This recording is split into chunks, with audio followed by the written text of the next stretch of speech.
unaso wena isitholo sabo mahosha yo yeah oh okay sisebenza kanjani sona mina engisiphethe mina isitholo sabo mahosha lapha la kami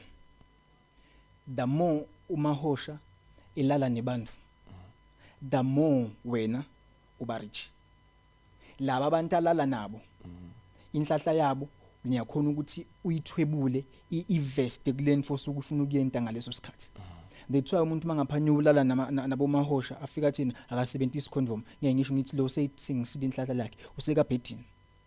because the more ubasebenta bewulana nalabo abantu labaya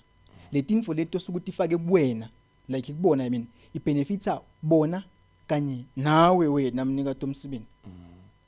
because ayikho info ekhona ukushaya inhlahla yomuntu more than ukuhlanganisa imimoya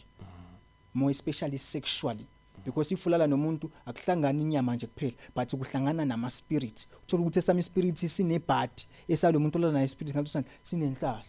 uyabona that's why abomahosha labaningi bekhona ukuthi bacedze inhlahla yaboma businessmen nalabantu laba abangabathanza abafati bafuna ukuyonchosha ngaphandle uthola ukuthi umuntu unemali but kulobo umnotho wakhe uyakhona ukubenefita nawe futhi kuona lo mnotho lo